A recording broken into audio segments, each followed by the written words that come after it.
Alrighty. Hello, good evening. Pinkies, Twinkies, Quadlings, Winkies, Frisbees, and Slinkies. Good to see you all. Nice to have you with me. It is a minute after 7, my time, here on the west coast of the American United States part of North America. And it is time for me to do some reading. But, you know, first I don't know what I'm going to do, but I'll do something. Anyway, good to have you here. It's, oh man, I'm feeling my age today. Not only am I like sore all over from having sat in the same position for about 3 hours last night holding a bass guitar, which I haven't done in a while, but then as I was getting ready to come in down here and do the reading tonight, I had one of those leg cramps where your calf muscle rolls up like a window shade, and all you can do is make horrified gasping pain noises, to the extent where like my wife and daughter are like going, "Are you okay? Are you dying?" And I was like, "Well, it feels like it, but experience suggests no." But I'm fine. I'm fine now. And again, I suspect that was because I spent the entire night again in a strange position after not having done it for some time, since I haven't been playing music during the pandemic particularly, not much anyway. So, but here I am. Here I am. So we are still in the world of skunk dogs and work, although I've done more just thinking work today rather than actual sitting at the computer work, just because it was Sunday. You know, I work 7 days a week, and some Sundays I just have to do something that is not staring at my computer screen, even though it usually winds up being work related. So anyway, so now I'm here, and now you're here. And so people are here, and between us, we have created a virtual here-ness in which we can all participate and be here. And not only that, but since we live in the space-time continuum, we can actually be here now. And the reason you know that is because it says live in the upper corner of the screen, or at least it does in the upper corner of my screen. So that proves to me that I am living in the now and that I am here. So take that, Ram Dass. We are all here now. Anyway, so nice to have you with me. I'm going to read more Shadowmarch. I have a little bit of a disclaimer, or not a disclaimer, nothing big, but I'll mention it when I get there. But first, let me check and see who has come to join us here at the watering hole. And don't worry, the watering hole is sacred. Nobody will be preying on any other species here.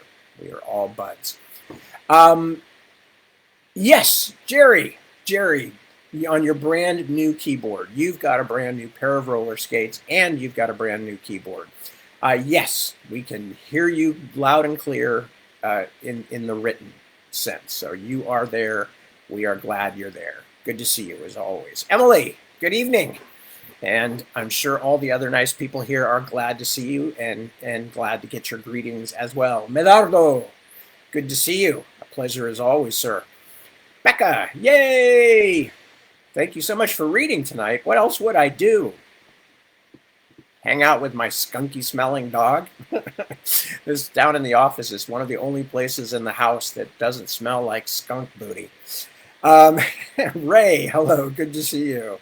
Devin, hey, and meow to you too. Are you meowing at Lily? Lily is snoozing away right next to me over here. Nancy, hello, good to see you too. Claudia, hello, hello, hello, hello, hello. Ron, you're back home. Oh, good. I'm glad you got home and everything was good. And I take it that your flight landed you there in the way that it's supposed to. And I'm pleased to hear that, of course. James, g'day. G'day, mate. Um, Sorry, whenever anybody says g'day to me, I have to automatically do it in a bad Aussie accent. G'day. G'day, mate. It's just automatic. It's an American thing. It's the same reason that when, some of us, well, fortunately not me because I lived in England, so that I couldn't do it. It would be too embarrassing. But it's the reason that most of us Americans, when we hear British accents, we try and parrot them back and always embarrass ourselves. Hello, governor. How are you today? That kind of stuff, which is hilarious. Even our daughter, who's an actress and very talented mimic in many ways, but she can't do Deb's accent without sounding like she's doing some kind of vaudeville turn. It's hilarious. Anyway, so who else is checking in? So, because that was James saying good day. Good day. And Kenneth, hello, Kenneth. Good to see you. Brenna, good evening. And you're back. Excellent. Glad to hear it. Cliff, hello. Yay, music. Yeah, absolutely. Yay, music. Kelly, hello. Good evening to you too. And Kristen, hello, hello. Mike, good to have you. Barban, hello. Let's see. Well, Mike, yeah, bass. Well, I'm really pretty wretched. In all my years of music, most of them I was just a singer, which doesn't mean I'm not a wretched singer either, but it means that's at least something I have, some feelings of semi-competency about. Semi-competency. Whereas bass I only took up about 10 years ago. I never got all that good at it, to be honest with you, but I still try, and I still enjoy it. So, when I say bass guitar, you're probably thinking, yeah, he's there, man. He's just like, and he's just like laying down some funky fat beats. And it's like, no, I'm a little better than a beginner, but nothing to write home about, I promise you. Cause I know people who can really play, and I am not one of those people, but at least I'm honest. And that counts for something in this modern world now, doesn't it? Everything, yes, Ray, you are absolutely right. Everything that's happening now is happening now. We have established that beyond the doubts of any, except for the kind of people who refuse to wear masks in the middle of a pandemic and who refuse to believe that the earth is round, even as they watch ships disappear behind the horizon line. There are always those people. We will probably never get rid of them because we now have a social contract as a species that means that we don't just leave the stupid, careless, or callous to die, but we try to keep everybody alive in our herd with the general idea that maybe they'll get better, maybe they'll learn, maybe they will begin to accept the fact that they are members of a social species and that what they do impacts other members of their species.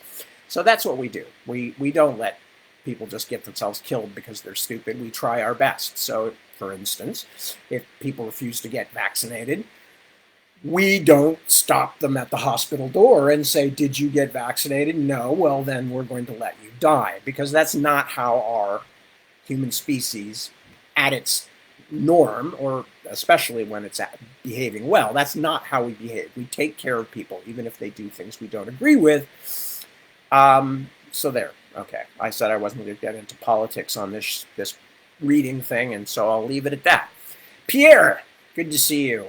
You certainly have the most wonderful name. I never found out if Danger is a nickname or if it's just something you put in there because it looks cool, between Pierre and Fuqua, but either way, it works. Pierre, Danger, Fuqua. Very fine.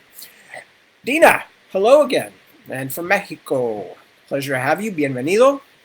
And yeah, thank you for checking in. Who else hasn't said hello, been said hello to? Jim. Hello, Jim. Yeah, I haven't seen your name for a while, and I'm glad you're back with us. Deb. Deb is laughing. I hope you're laughing at something I said on purpose and not at something like, my face or something. Not that I don't have a good chuckle at that myself from time to time.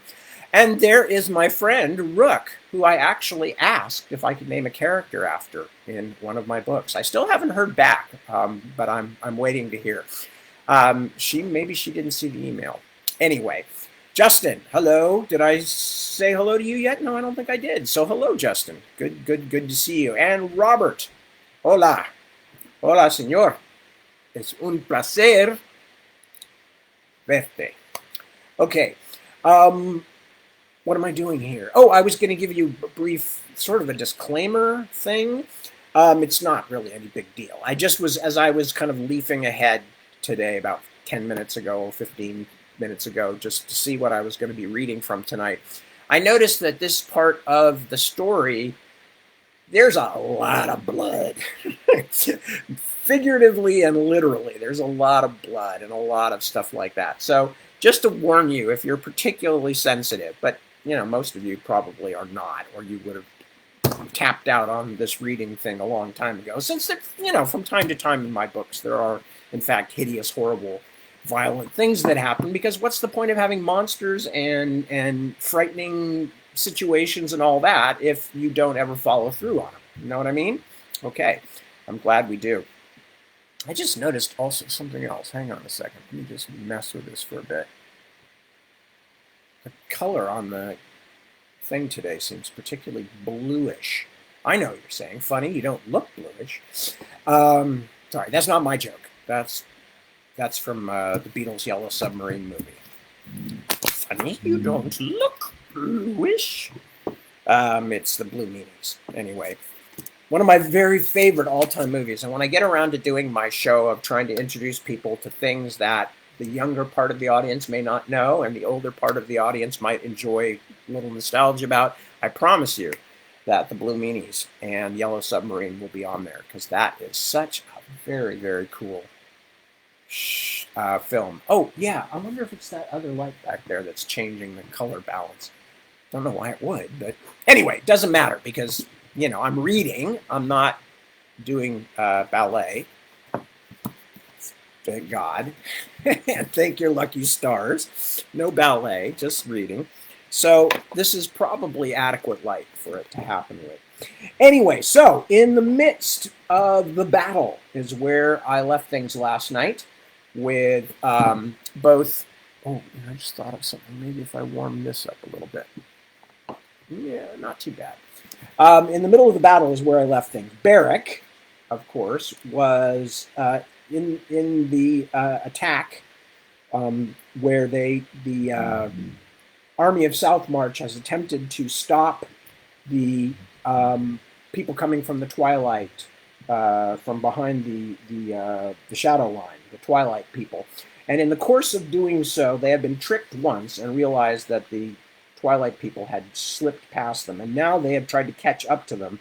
And things have not gone well so far. So they have come thundering down on the fairy folk, as it were, the Twilight people, and stuff is happening. And Barrack has just survived, luckily, and very barely, being attacked by one of the fairy warriors. So that's the last thing that happened to him.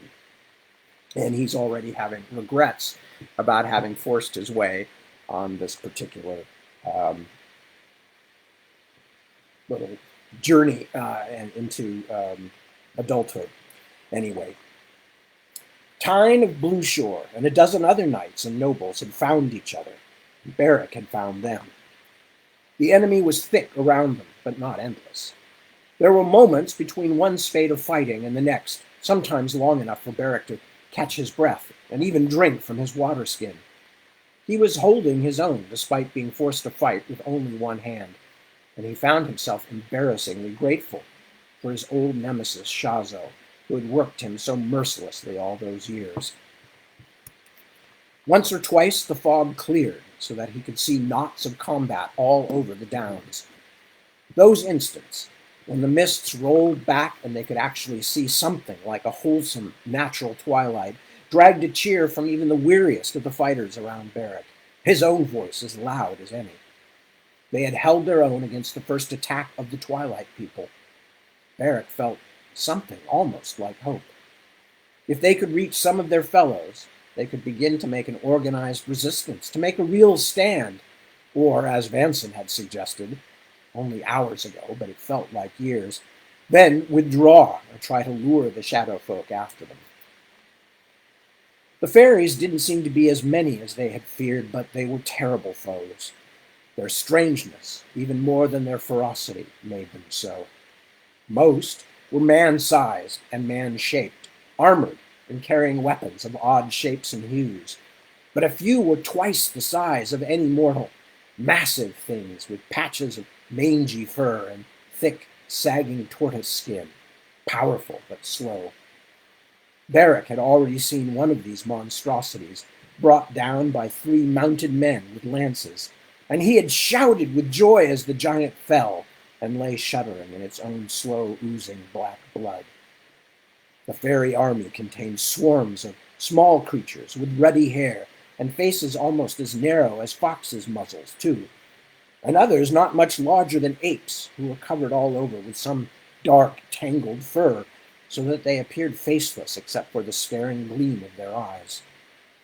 Some of the enemies seemed to carry their own blankets of mist, so that even in the moments of clear light, they were dim and hard to see as a reflection in a muddy pond, and the thrusts of lances and swords never quite seemed to strike them straight.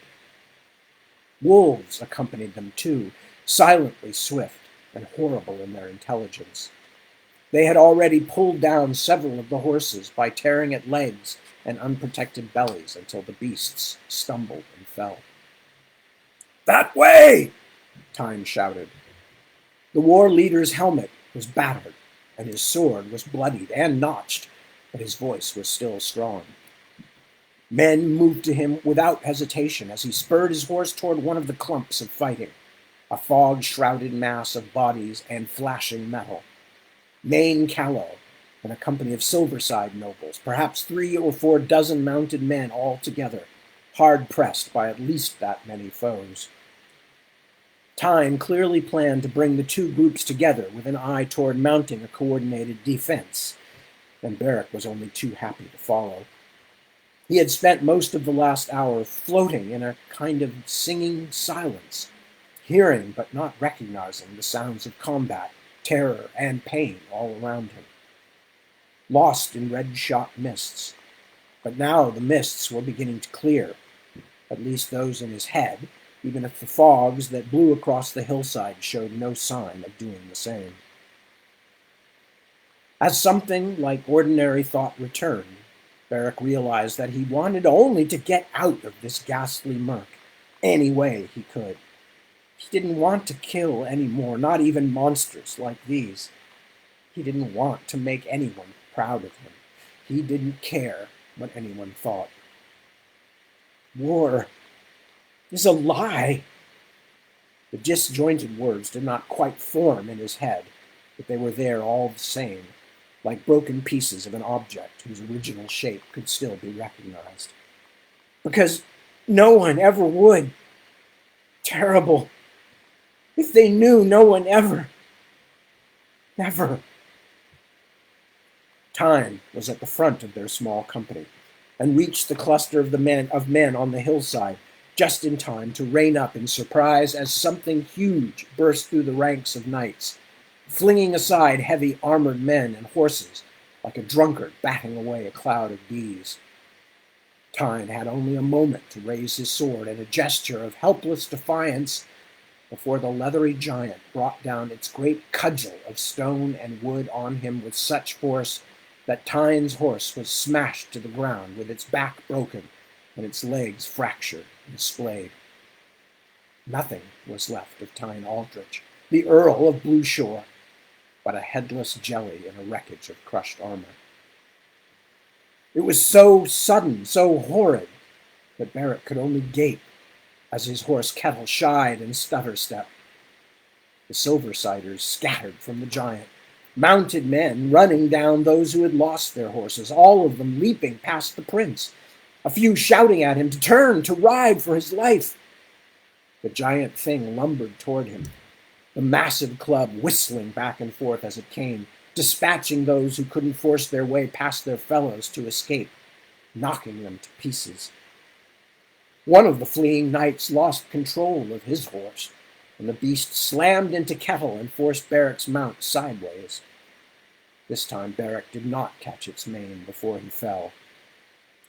The wet ground drove the breath out of him so powerfully that for a moment he thought it was the giant's club that had struck him. But the fiery stab of pain in his arm told him otherwise. He was still alive, and there was worse to come. He rolled over and scrabbled along the ground to stay out of the way as his black horse tried to right itself, but it only bought him a moment.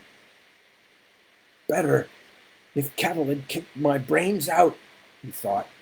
Better than this. The monstrous thing stood over him now, pouched eyes squinting from a face as bristly and wrinkled as the hind end of a wild boar. It was so huge it seemed to block the light, but there was almost no light left anywhere now, it seemed, anywhere in the world. It prodded him with the cudgel, shoving him a yard across the ground, and seemed surprised and pleased to discover he was still alive. He could feel his rib crack as the giant poked him again. Then it raised its club high. The great weapon hung above him like a quivering outcrop of mountain, about to break loose and tumble down to earth. Beric closed his eyes. Brian, Father, I wish.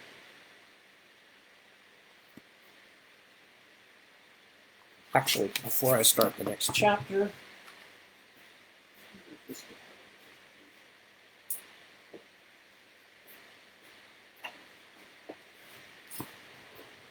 oh yeah, that was it. Okay, so it had something to do with the extra light that I had on, which you would think would be perfectly okay. But in fact, it turned everything quite blue. Okay, so let me turn this back down again. And then we will be something like our normal color. It was beginning to worry me. I was wondering, maybe it's me. Maybe I'm turning blue. Could happen. You wouldn't like me when I'm blue.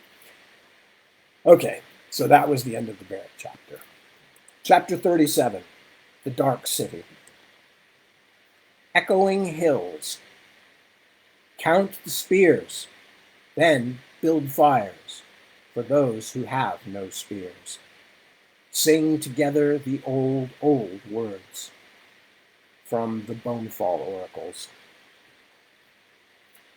Even without the shadow mantle, it had been dark on this battlefield hours before the true night that was now falling. The Mist Children had made sure of that.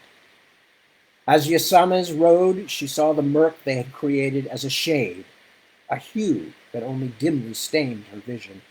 But she guessed that to the Sunlanders, the Mist Children's work must seem like something else entirely, like blindness, like despair. All around her the struggle continued, a chaos of blood and fog and the clash of metal on metal, but nothing was hidden from Lady Porcupine. It had been a near thing. The decision of the mortals to ride her down in the open had been a clever one, and she guessed there must be at least a few real commanders among them. But the Sunlanders had suffered by having to leave behind their foot soldiers, and although they had fought bravely and surprisingly well, the tide had now turned against them. The first step, she thought, but just barely. And the year-turning day almost upon us. The king has lost. There can be no question but that it must be done my way from now on. She had blooded white fire today, but Yasames did not lust after combat for its own sake. Her anger was too refined, too pure to need expressing in that fashion. She left the rest to Gair and her other attendants, and spurred her black horse up to a place where she could better see the Sunlanders' city, and especially the castle that crouched on its mound of stone across the water. The old hill, the sacred, terrible place, soon to belong to the people once more. She considered how her enemies, she considered how her eremites would cause the bridge of thorns to grow above the water, how her troops would cross through its sheltering branches and come to the castle walls. Many would be lost in the assault, but she had been thrifty of her army so far, and it would be the last great sacrifice in this part of the world. First, though, they would invest the castle's front garden, the deserted Sunlander city on the mainland. Her troops and followers would rest and tend their wounded. Then they would dance and sing their victories, the first over their enemy for centuries. Those parts of the city they did not need would burn, and the sight of those fires would steal the castle dwellers' sleep for their last nights of life, as though Yasames herself had reached out and bent their dreams into nightmare shapes. Her horse stepped nimbly over the corpses of mortals and Quar. Warriors of both armies still beat at each other in small knots across the damp downs. Screams filled the air, along with howls of many of the changing tribe and the buzzing songs of the elementals, which to the mortals no doubt sounded even more frightening than the other sounds. In the midst of this confusion, her attention lit briefly on one of the giant servitors of First Deeps. The creature had killed several mortals despite his own streaming wounds, and was about to dispatch another who lay on the ground at his feet, a youth whom the giant was prodding with his club, like a cat playing with a stunned mouse. She was about to turn away when something in the boy's features and dress arrested her. The giant lifted his dripping cudgel. "Stop!" The servitor had never heard her voice, but he knew his mistress. He paused, the great weapon barely trembling, although it had to weigh as much as the trunk of a good-sized tree. The boy looked up as she rode toward him, his eyes bleary, face bloodlessly white. Yasames was wearing her featureless helm, and knew she must look as grotesque to his frightened eyes as the giant itself, her black armor bristling with spikes, white fire gleaming in her hand like one of the moon's rays turned to stone. She lifted her helmet, stared at the momentarily reprieved prisoner. The boy's eyes, which at first had been empty of anything but terror and a sort of resignation, opened even wider. Yasames looked at him. He looked back at her. His jaw worked, but he could not speak. She extended her hand, spreading her fingers. His surprised, frightened eyes closed, and he fell back on the wet grass, limp and senseless. The Winter's Eve pageant and its attendant temple rituals had commenced early in the morning, and even though it was not yet noon, already Bryony had begun mightily to regret letting Ninor talk her into holding these most unfestive festivities.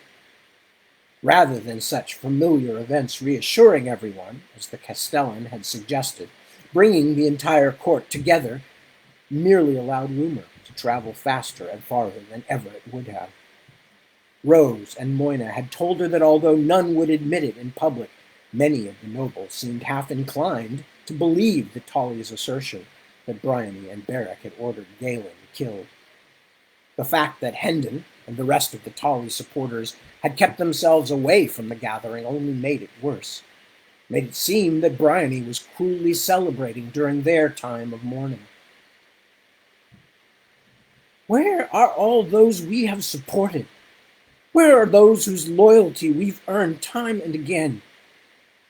Do they forget what my father did for them, what Kendrick did, what Barrack and I have tried to do even in our short time?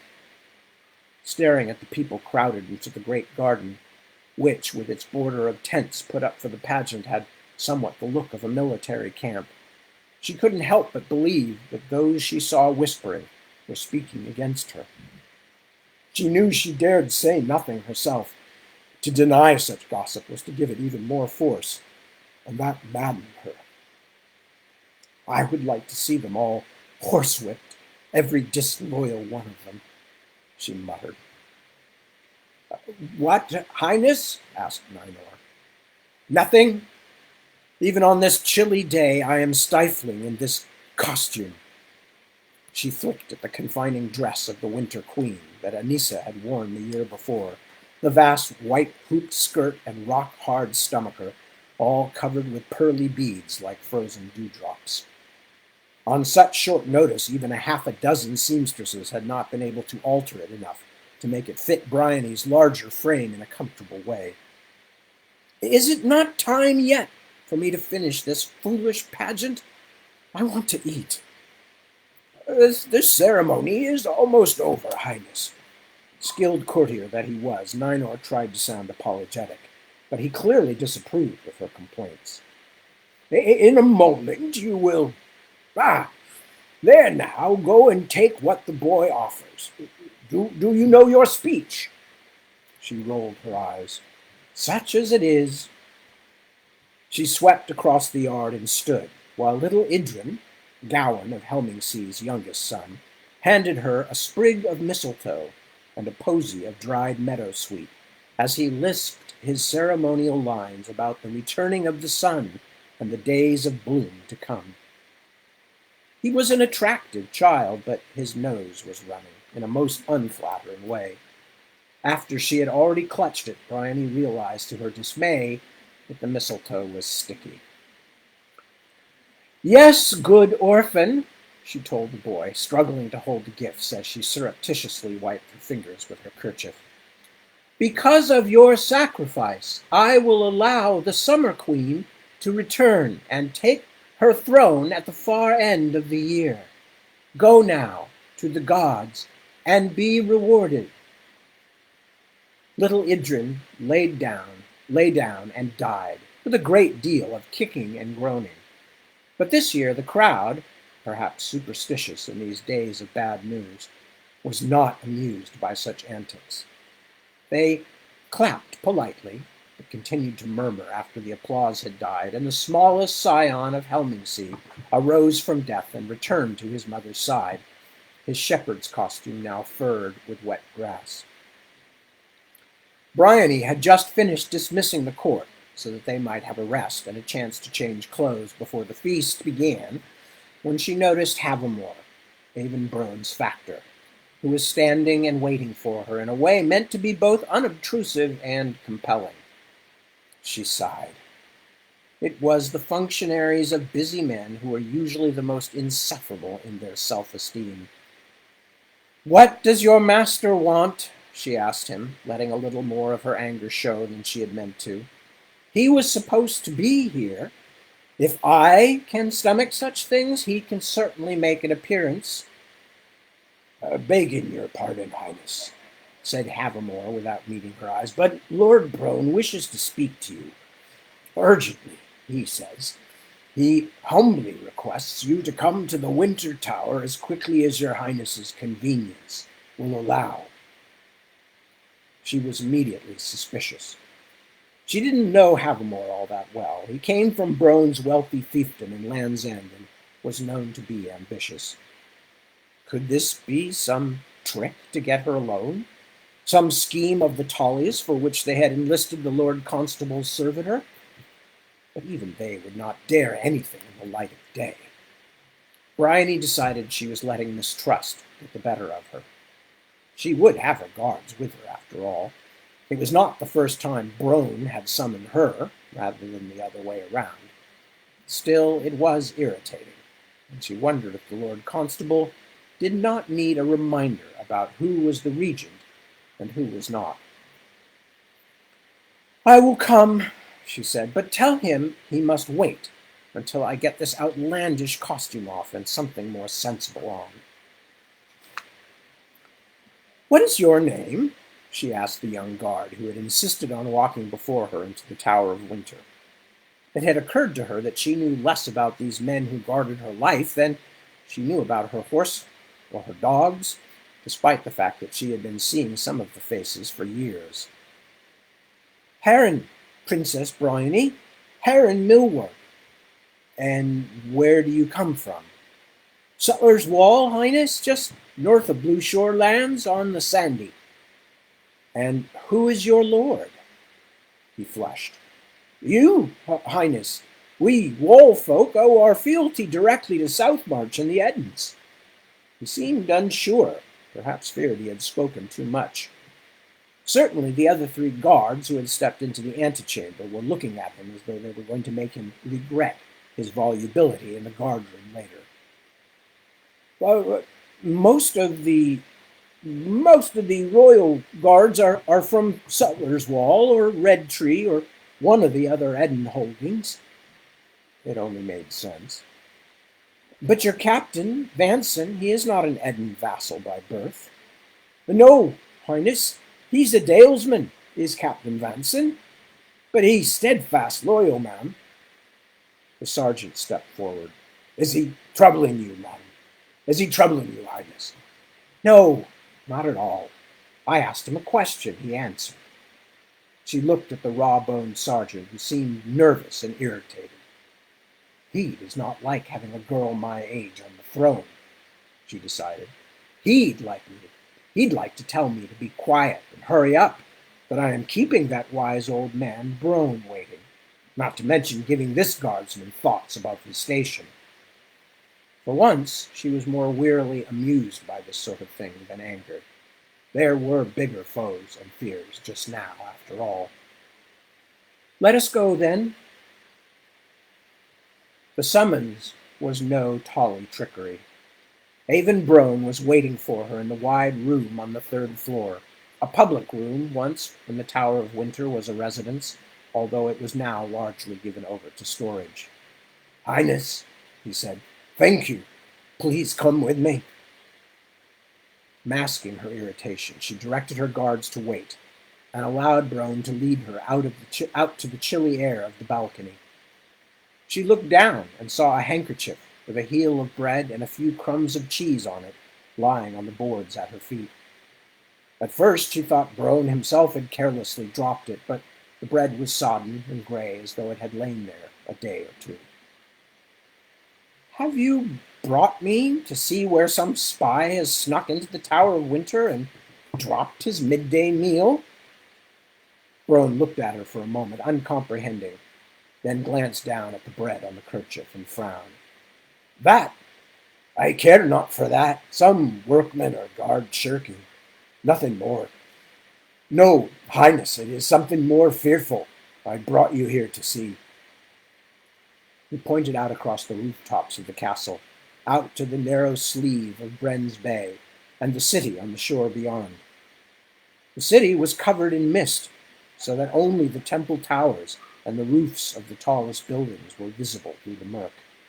A cloak of fog or low-lying cloud that extended out across the fields and down beyond the city, so that most of the land on this side of the hills was invisible.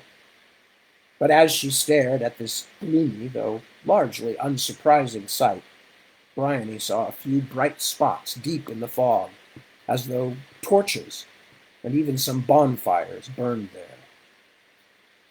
What is it, Lord Brone? I confess I can't make out much. Do you see the fires, Highness? Yes, I think so. What of it? The city is empty, Highness. The people gone. Not completely, it seems apparent. A few brave or foolish souls have stayed behind. She should have been afraid for them, but she had come almost to the end of her ability to feel for others. The suffering of the displaced and frightened people had now become so universal. I might guess the same, Brone said, had not this message come this morning. He pulled a tiny curl of parchment from his purse, held it out to her. Bryony squinted at it for a moment. It is from Tyne, it says, although I would never think him to write in such a small and careful hand. Written by one of his servants, no doubt, but it is indeed from Tyne, Highness. Read it, please. Before she had digested more than a few lines, she felt the hair on the back of her neck rise. Merciful Zoria! It was scarcely a whisper, though she felt like screaming it. What is he saying? That they have been tricked? That the Twilight people have crept past them and are coming down on the castle even now? She read on, felt a little relieved. But he says they are going to catch them up, that we must be ready to ride out in support. She fought down a rising wash of terror. Oh, my poor Beric, it says nothing of him. It says at the end to tell you he is safe, or was when this was written. Brone looked very grim, bristle-bearded and lowering, like one of the hoary old gods thrown down by Perrin, Thane of Lightnings. What do you mean, when this was written? He sent it yester morning, Highness. I've only just received it, although from what he says of the spot where they were deceived, it cannot be much more than a score of miles outside the city. Then how could they not have caught up to them yet? But she was beginning to guess at the terrifying truth. The sentries heard noises last evening and into the night. Noises they thought came from madmen left behind in the town. Clash of weapons, groans, screams, strange singing and shouting, but faint, as though from behind the city's closed doors, or from far away in the fields on the city's far side. What does that mean? Do you think that Beric and the others have already caught the Twilight people? I think perhaps they have caught up with them, Highness. Briny. And I think perhaps they have failed. Failed? She couldn't make sense of the word. It was a common one, but suddenly it had become cryptic, meaningless. Tyne writes of the fog of madness that surrounds the fairy folk. What is that covering the city below? Have you seen a mist like that before, even in winter, that was still forming at midday? And who is lighting fires there? Briny wanted to argue with him, to come up with reasons the old man must be wrong, answers that would explain all he had said, and more, but for some reason she could not. A cold horror had stolen over her, and she could only stare out at the mostly invisible city, separated from the place where she stood by nothing except less than half a mile of water, and the fires that burned in that gray mist like the eyes of animals watching a forest camp. Beric, she thought. But he must be. He cannot be. Highness, said Brone, we should go down now. If the siege is about to begin in earnest, we must... He stopped when he saw the tears on her cheek. Highness? She dabbed at her face with the back of her sleeve. The brocade was as rough as lizard skin. He will be well, she said, as though Brone had asked her. We will send out our men. We will cut the fairies down like rats. We will kill them all and bring our brave soldiers back. Highness, enough, Brone. She tried to pull on the mask of stone. The queen's face, as she thought of it, although she was only a princess still. Perhaps that's why I can't do it properly yet, she thought absently. Perhaps that's why it hurts. Struggling, she spoke more coldly to Lord Brone than she had intended to. Enough talking. Do what you must to make sure the walls and gates are secure, and prepare troops for a sortie if you are wrong and we do see time come and engage with the enemy. You and I will talk after the banquet. Banquet? After all Ninor's trouble, the people must eat and be merry. Tears drying now, she did her best to smile, but it felt more like a snarl, and she did not try too hard to amend it. As he said, it may be the last joy for some time, so it would be a shame to waste all those puddings.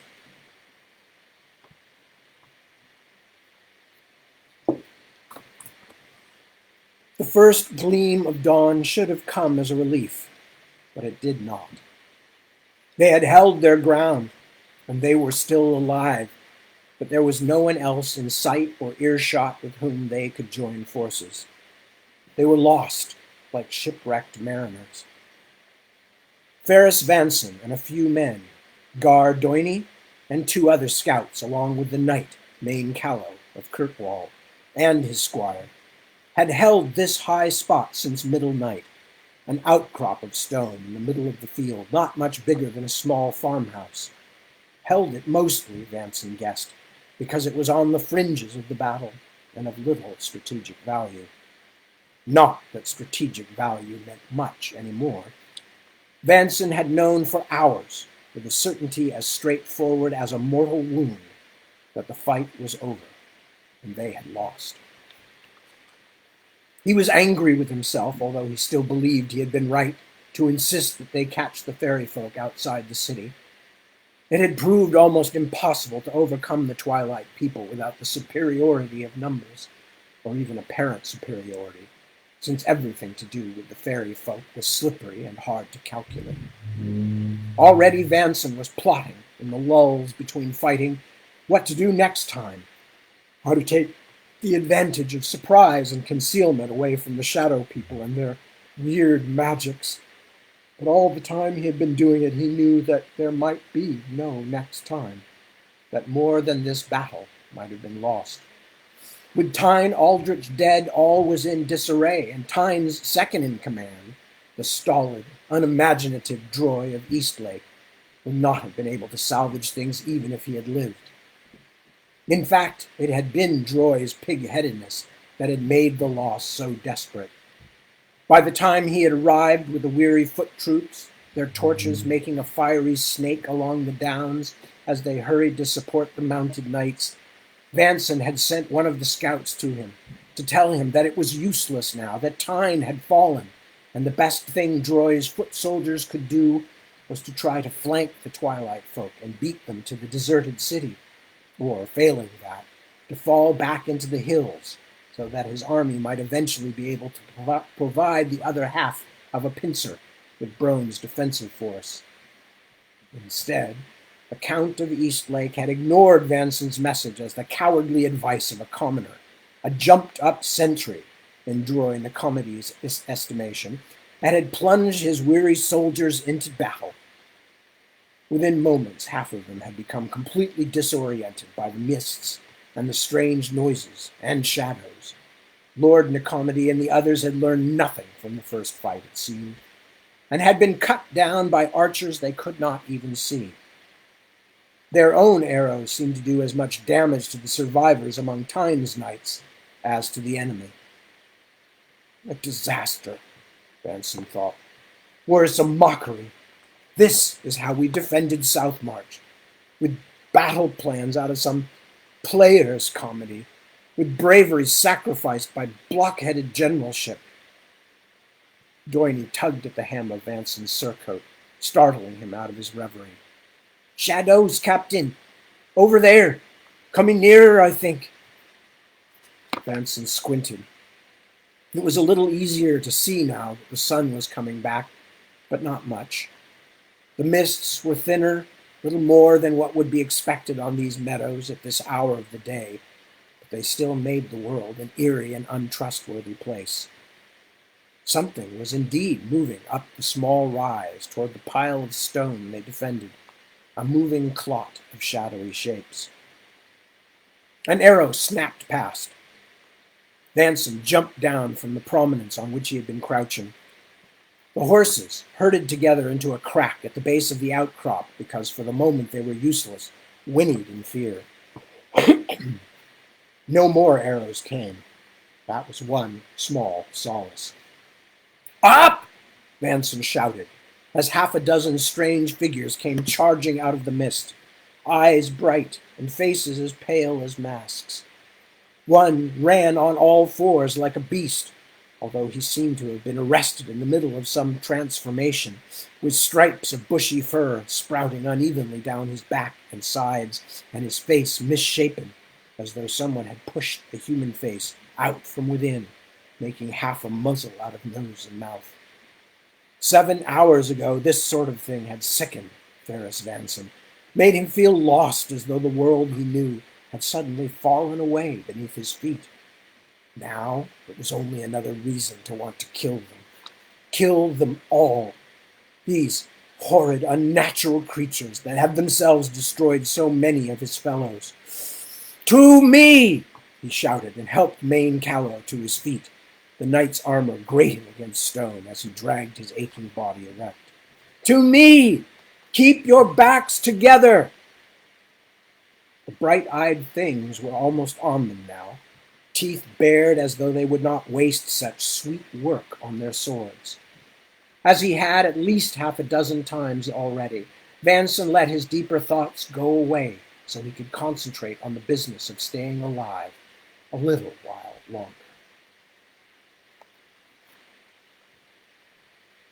Lord Callow and his squire were dead, or at least the knight was dead and the squire was clearly dying, with a great streaming gash beneath the point of his jaw.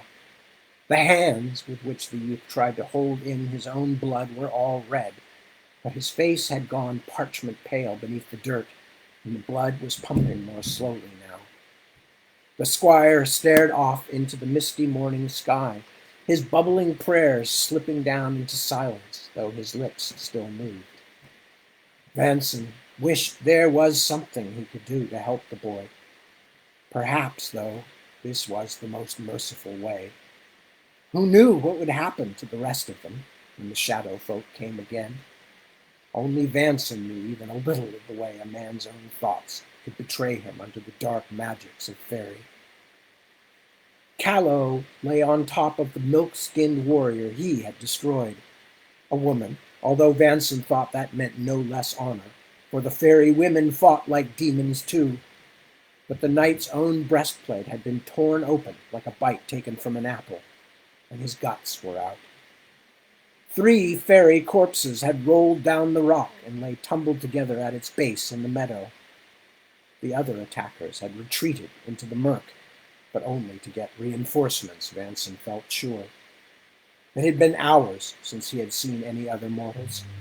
Something was going on to the east of their outcrop, where the mist still lay thick on the ground, but the discord of music and screams didn't sound like any kind of fighting he knew.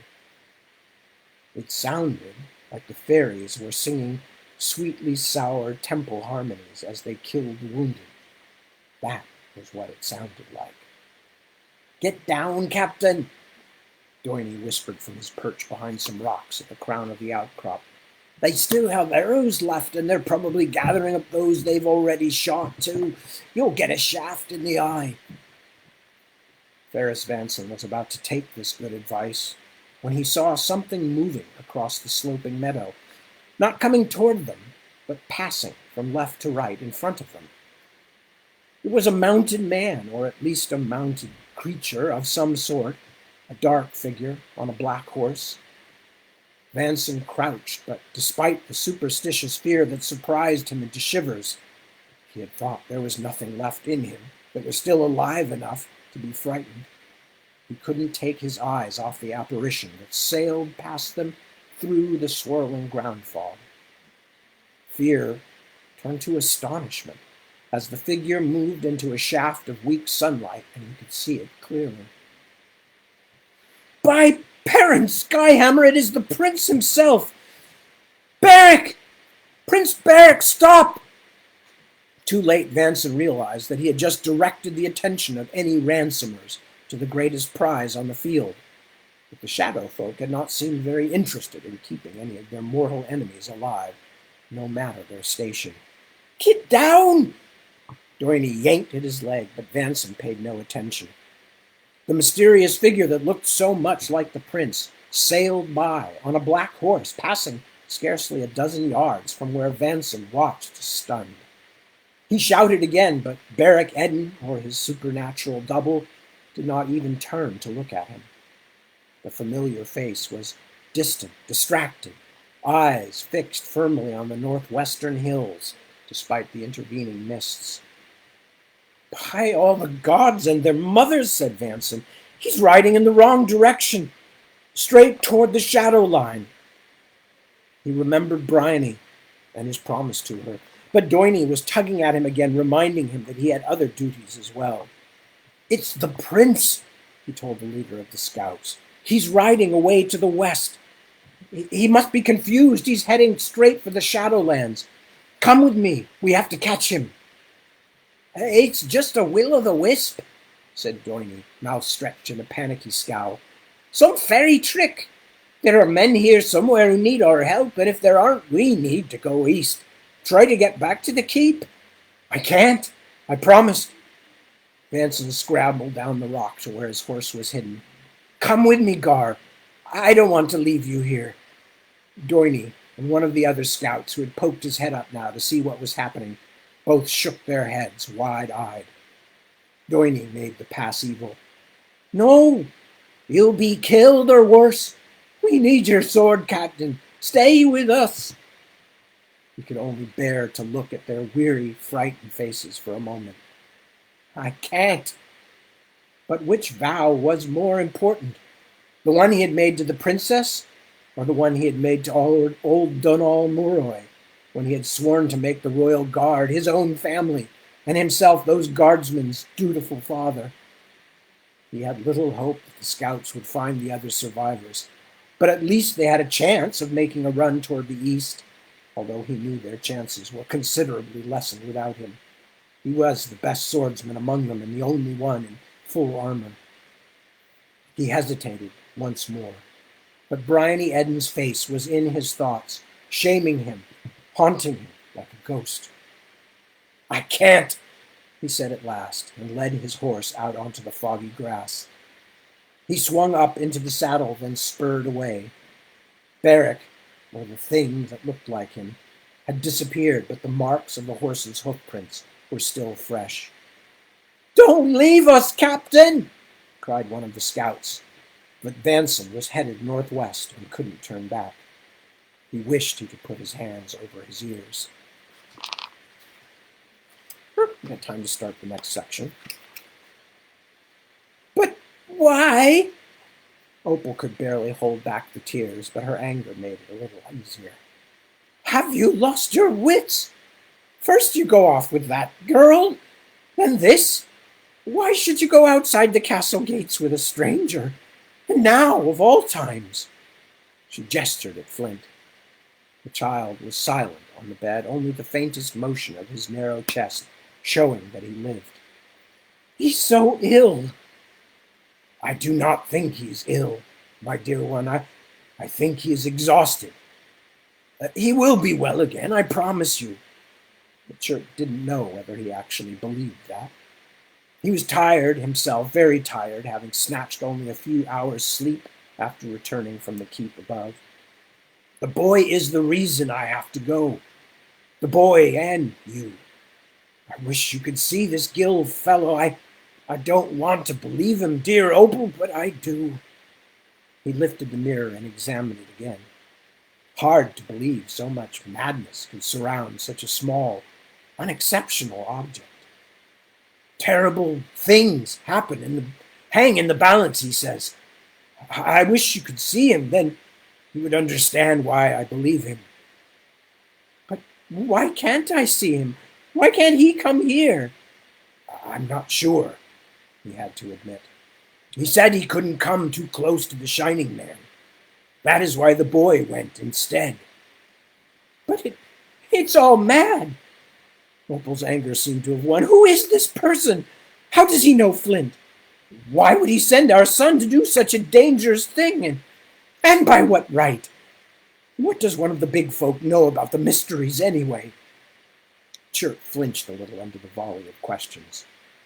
I don't know, but he's more than just one of the big folk. Gill's calm, empty stare had remained in his thoughts. There's something wrong with him, I think, but it's hard to explain. He's just... Chirk shook his head.